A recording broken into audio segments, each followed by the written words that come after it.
Going inside the issues of our community, this is Local 12 Newsmakers. It's just incredible that they're in a major city, urban setting, smack dab downtown, and there's no control, no security measures, and this stuff happens. We got to close it down, we got to move them out, put them out in the middle of nowhere, and the state can handle that. Good morning and welcome to Local 12 Newsmakers. Chris Monzel spoke for many people when the circumstances of the rape and murder of Esme Kenny became clear. Anthony Kirkland, the accused killer, had been thrown out of the Pogue Center, a rehab facility for sex offenders in Over the Rhine that is operated by the Volunteers of America, and his departure was not reported for several days to the probation department. City Council wrote the governor calling for the center to be closed. This past week, the Ohio Department of Rehabilitation and Correction issued a report on the center. Local 12 reporter Rich Jaffe prepared this story on the state report. While the Volunteers of America make nearly $4 million a year tending to sex offenders at the Pogue Rehab Center, inspectors found only 39% of those sex offenders complete their treatment programs. And nearly a third of the offenders leave the facility without authorization, the highest numbers of any such facility in the state. Timmy Parker walked away and is now charged with 2 murders. Anthony Kirkland was thrown out for fighting and allegedly killed Esme Kenny. However, generally speaking, the facility is meeting its standards. Their audits appear to be satisfactory. I think they had a 94% rate of compliance. There was a couple issues, and they're working on those issues at the present time. The director of the state prison system says VOA officials need to interact more with the community and market themselves better. The report also calls for better communication between staff at the Pogue Center and parole officers. It also calls for better aftercare for offenders when they leave the facility. The state inspection team reviewed the Pogue Center largely in response to a letter written to the governor by 6 Cincinnati City Council members. They were asking the governor to close this facility. Now that the report's out, it's not exactly what those council members were looking for. The folks at the Pogue Center is probably looking at this and saying, wow, this is great, we got off easy. And to me, that's unacceptable. To me, something's broken there, and it's in black and white, but they're just glossing over it and not addressing it. I would not recommend that it be closed. I think it does provide a valuable service by having spaces for individuals who would otherwise be homeless and on the streets. I think we need to make it better, and we're going to work with the VOA Center to make it better. The head of Parole and Community Services will now oversee the recommendations with an update due in July. Rich Jaffe, Local 12. To discuss the report and where we go from here, I am joined this morning by Cincinnati City Council member Chris Monzel and Margie Slagle, an attorney with the Ohio Justice and Policy Center. Ms. Slagle specializes in working to remove barriers to successful re-entry of former offenders to society. Welcome to Newsmakers. Chris, welcome back. Margie, welcome. Thank you. Chris, we heard a little bit of your reaction. Now that you've had a few days to think about this, look at this report, how do you see this report? Well, I think the report brought out a lot of red flags that go to the management of the center and the mismanagement, actually. From the absent without leaves percentage that's double than any other center across Ohio, with the aftercare programs not being in place, with just the procedures and policies. When you say aftercare, you mean aftercare beyond when they're finished their program, correct? Right. When that they're supposed to have. Just so we clarify. Exactly. And then also just the procedures and policies that they seem to be operating by that aren't even written down. I mean, the one in regards to the Anthony Kirkland case where they were supposed to contact the Adult Parole Authority and they waited. They waited till the next business day, which was 3 days later. And to me, they couldn't substantiate where that policy was. I mean, again, that's a red flag that there's mismanagement occurring at this center. And to me, that's troubling. And I think this report brings that out in big, bold letters. Okay. Margie, what's your reaction to the report? And I know it's a long report, there's lots of elements to this, but particularly in relationship to some of the issues that Chris just raised too. But what's your reaction to this report? Well, I'm also very concerned about the AWOL rate. That's too high. I'm not sure where that rate is coming from, if it's the sex offender program or if it's the other treatment programs that they provide. So, although the sex offender program is the largest of the programs in this particular center, as I understand it, right? I'm not sure it is. I thought it was the smaller of the two, but really? I'm not positive. All right, go ahead. So you're concerned about the AWOL rates? Yes. What about this point about the procedures of reporting when somebody is either AWOL or, in the Anthony Kirkland case, kicked out of the center? Well, when you're dealing with the APA, I personally can't get a hold of them after 4:30 on a Friday. And the APA being the Adult Parole Authority, and that is a problem. If they have no way of contacting folks over the weekend, and I don't know if it's a union contract issue or what the issue is. On the APA side. Yeah, I think it's a combination. I'm sure that it's because they certainly did not expect to be called. Was there anything in this report that addressed that part of this? That was there a failure on the other side? I didn't really see that. It didn't say anything other than so it's they really didn't focusing expect on a call. on the Pogue. Okay, so you know, those are issues, and the Ohio Department of Rehabilitation and Correction basically has identified these issues. They say they need to be fixed. How do you react to that? Do you think they sound serious enough? Yeah, that's the problem. I think also looking at this is that there should have been an independent audit agency to come in to audit the facility. I think when you come in and have someone who's actually responsible for it to audit it, you sometimes get the Band-Aid solutions of how we can make it better. Responsible for it in the sense that they are contracting with this particular. Exactly. They're paying over $3 million a year to have this facility operate for them. So I think to me that's an issue. To hear that, well, we can fix and make it better, that's missing a whole point. I mean, there's two things that came out of this report to me. One is mismanagement, that the VOA is not managing this facility at all to the standards of other facilities, which they also operate, 3 of them throughout the state. So that, to me, is mismanagement. They should not be open doing that. Secondly, is to me, location. That if you look at the other centers and where they're located at, one's downtown Cincinnati, one's up in Lebanon, one's in Dayton, one's in Mansfield. You have 3 of the 4 within the southwestern part of our state. To me, that is just, I don't understand that. Why is that? Why don't they have it up in Cleveland? Why don't they have one in Toledo? Why don't they have one in Akron? Margie, what about, let's take this comparative, how the Pogue Center looks compared to other centers of its type around the state. It does appear that there are some problems here that are not as prevalent in other parts of the state. Is that the way you read this? It seemed to me that the AWOL rate was much higher here, and that is a concern. As far as the mismanagement, I'm not sure that that's what I saw in that report. When you're looking at specifically at the sex offender program, which Kirkland wasn't even in, by the way, he was in their other program. One of the issues they said is they need more aftercare, but it's very, very difficult for sex offenders to find housing and to find jobs. I'm not sure that they can control for that. When folks won't hire sex offenders and they won't house sex offenders and you have residency restrictions, it's almost an insurmountable burden for the offenders to re-enter. I want to make one clarification.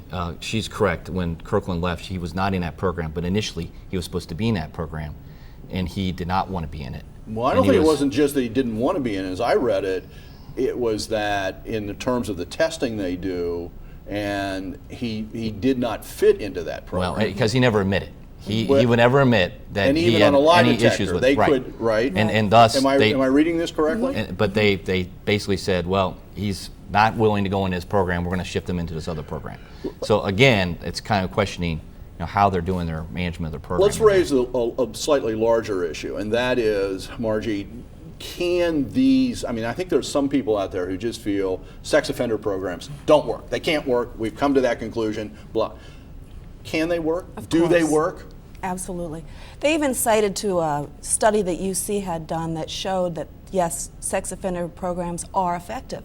They're effective for the folks who want to come back out and they don't want to reoffend. And that's one of the reasons Kirkland wasn't in there. If you can't even admit that you committed a sex offense, you're not ready to seek treatment. And these programs are invaluable to Hamilton County because over 1,500 sex offenders currently live here. And they're coming home every day from prison or from jail. And I want them to succeed because our community is going to be much safer if these folks do not reoffend. And we know that treatment, housing, and jobs and family support, if we could give all former offenders those types of support systems, we'd have such a small recidivism rate across the country. Now, go ahead. And I can understand, and I think there are some valid points there, but I think if you look at the recidivism rate of sex offenders, it is enormously high compared to other felonies. That's not true. That's the studies we have shown that it's over an 80% chance of reoffending. And to me, that's the risk. I mean, we might disagree on that, but there's been studies that have shown that. What studies are you citing? Studies that were done by the, and I don't I know off what the he's top. citing. Yeah, Okay. I do. But there has been, and I apologize, I don't know the exact name off the top of my head. You're shaking your head no, so let me give you a chance to respond to that. The particular study that Chris is referring to was done quite a few years ago, and the only folks they studied were the pedophiles who do have the highest risk, and they were actually pedophiles who were predisposed to like prepubescent children, boys. And the guys who did the study, they expected to see an 80% recidivism rate. And that's how, if you just read like the summary, that's what you'll read. But that isn't what they found. That was what they had expected to find. And I believe all of the persons in that study were in the civil commitment programs. So they took the worst of the worst to see how much these guys recidivate. And that's the issue on top of this too, is that I think we need to look at our state legislation to target the worst of the worst, that we don't let those folks out. I mean, I think that's another issue that we have to really look at our classification. There is an issue on that though too. I mean, there's a couple of issues on that. One, when people commit crimes and they are sentenced to prison, they do serve, and now you can argue about whether they get out too early or not, but there is a point at which, even if they serve their entire term, they will get out. And at that point, society has to do something, right? I mean, they will get out. You can't keep everybody in jail all the time. That is true, and I think what we need to do is look at our programs within the rehabilitation process within the state, look at what is working and what isn't. The Pogue Center is not working. Okay. It's not working here, and we got to fix that. Let me raise another point that Chris raised earlier, that there's a unfair concentration of these kinds of halfway houses in southwestern Ohio. Would you see it that way?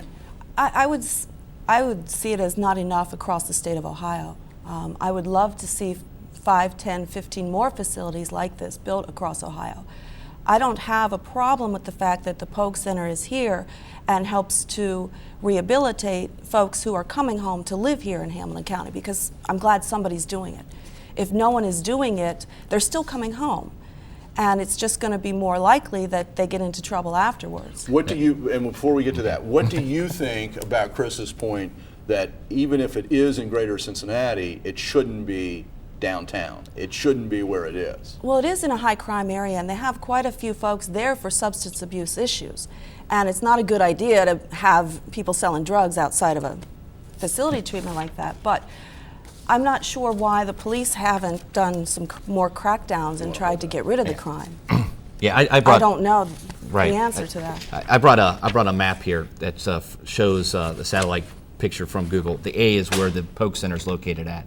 And if you look, just 2 blocks down is one of our Cincinnati recreation swimming pools and playgrounds. To me, this is just part of the problem. It is a very high crime area. There's a lot of prostitution that occurs over here.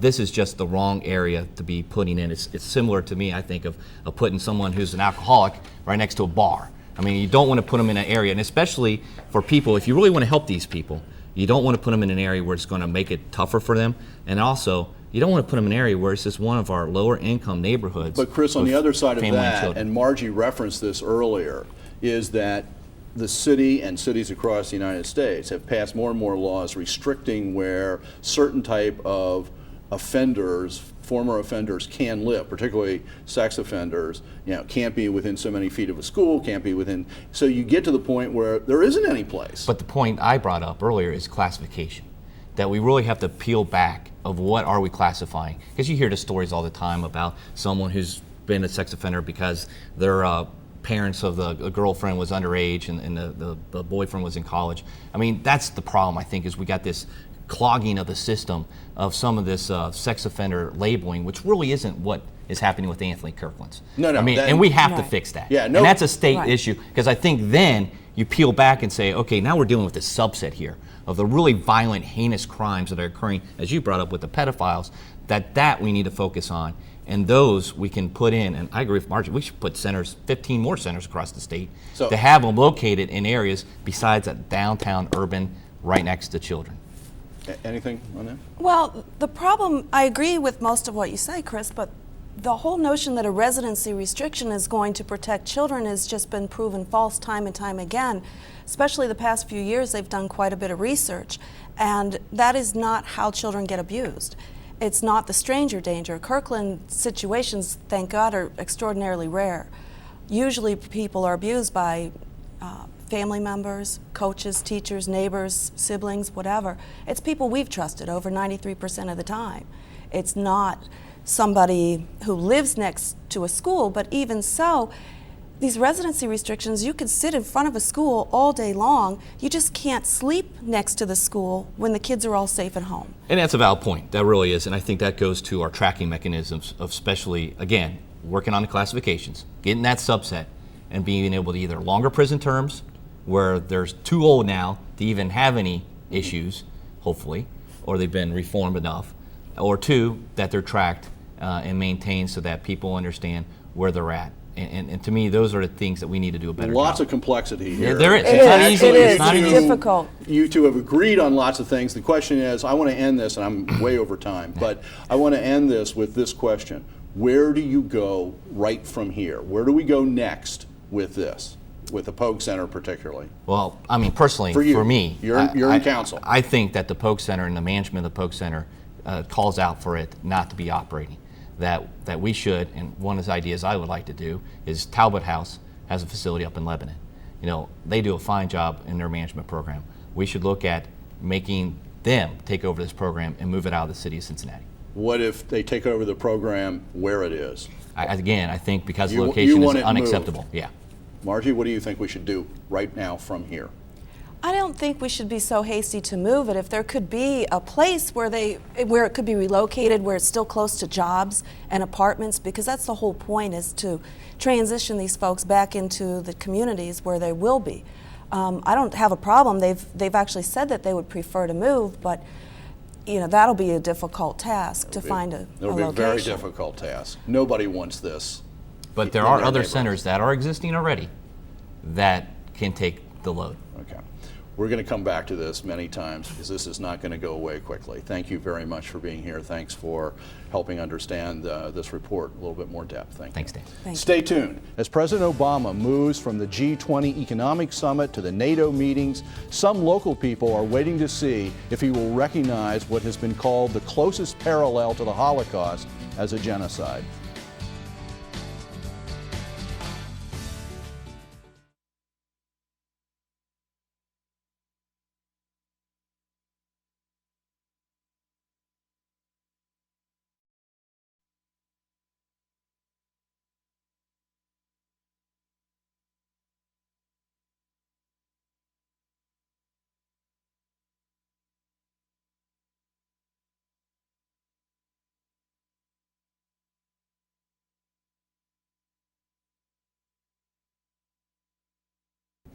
Welcome back.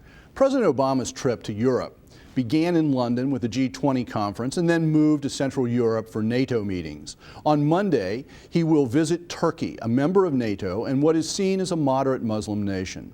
This presidential visit raises questions for Armenian Americans and others concerned about justice. Whether President Obama will use this opportunity to recognize what culminated between 1915 and 1918 in the deaths of somewhere between 300,000 to 1.5 million Armenians, and will he recognize that as a genocide? Persecution of the Armenian population by the Ottoman Empire intensified steadily from the 1890s, peaking in April 1915 when the Ottoman authorities arrested 250 Armenian intellectuals in Constantinople as a threat to the empire. The next month, Ottoman authorities began the forced deportation of hundreds of thousands of Armenians to concentration camps in the Syrian desert. Besides indiscriminate killings, the march and harsh conditions in the desert resulted in mass deaths of up to 1.5 million from starvation and disease. To discuss the opportunity that President Obama has on his trip to Turkey, I am joined by David Krikorian, who is an Armenian by descent. Mr. Krikorian ran for Congress in the 2nd District last year as an independent and has declared he intends to run in 2010 as a Democrat. And Sarah Weiss, the director of the Holocaust and Humanity Education Center at Hebrew Union College. David, Sarah, welcome back in both of your cases to Newsmakers. David, this Armenian genocide probably is not known that well by ordinary people. Everybody knows about the Holocaust. And in more recent genocides, in Rwanda, what's happening now in Darfur, people have focused. But this, maybe it's because it's as long ago as it was, I don't know, but it's not that well known, right? Well, it's not. It's often referred to as the first genocide of the 20th century and was a direct lead-in to the Holocaust. In fact, Adolf Hitler himself had a very famous phrase when he embarked upon his mass killing, which is, "Who today remembers the annihilation of the Armenians?" And that's prominently displayed in the Holocaust Memorial in Washington, D.C., that particular quote. And I think it's important that the United States of America recognize its own historical record on this issue. The United States ambassador to the Ottoman Empire at the time, as it was known, was a man by the name of Henry Morgenthau. And Ambassador Morgenthau referenced what he saw happening as the, quote, murder of a nation. And he wrote a book on that subject and actually dedicated his entire public life post-World War I to helping the victims of the Armenian genocide. Sarah, you focus on the Holocaust, you focus on other genocides at the Holocaust and Humanity Education Center. Why is it important for the United States, why is it important for the world to recognize something that took place almost a century ago? Well, I think there's a lot of reasons, but first of all, when you look at genocide, any genocide, Gregory Stanton came up with, what is called the 8 stages, and it goes through phases. And the last stage of genocide is often denial. And that's sort of what we're seeing with the Armenian genocide. Obviously, we've already seen that with the Holocaust. And it's important, if we're ever going to prevent future genocides, if we're going to learn about what factors are in place, that we recognize the Armenian genocide, we give it proper place in our educational institutions, in even centers like ours that need to discuss it as well. Where has President Obama been? Has he ever made statements about this as pre-president, a politician, as a public figure? Do you have any sense of whether he's aware of this as he goes to Turkey? Oh, most definitely. In fact, President Obama made this a campaign issue repeatedly during 2008 while he was a senator. He said that America deserves a president who would recognize the Armenian genocide. And President Obama is a man of great integrity, and we expect that he will follow through on his promise. Has there been any indication that he will say something on this trip?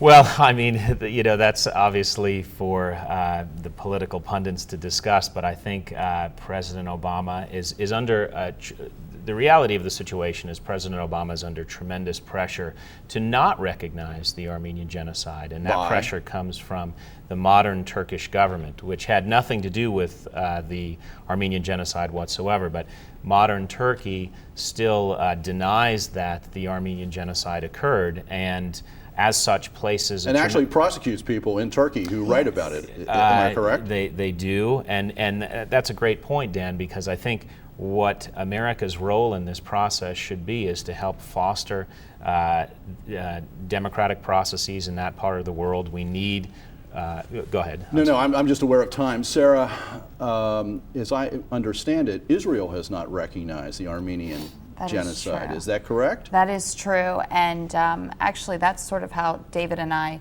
met originally around this issue. Was there were several groups, Jewish groups, that were saying, actually the ADL, that the Armenian genocide should not be recognized, and Turkey and Israel is a close ally, well, the only ally really with the Muslim world, so it's a tricky issue. That said, my personal feeling, I'm speaking on behalf of myself as the grandchild of survivors, that truth is truth, and the Armenian genocide has an important place, and history needs to be treated as history and politics aside. So. David, there is a Cincinnati connection to this that you brought along. Yes, as a matter of fact, I found a book in a used bookstore written by a Cincinnati man and published here in Cincinnati in 1920, which chronicles the Armenian genocide. And there are several references in this book to Cincinnati newspaper headlines of that time. And I just think this is American history that we're talking about, not necessarily Armenian history, and it deserves its proper recognition in the world. How many Armenian Americans are there?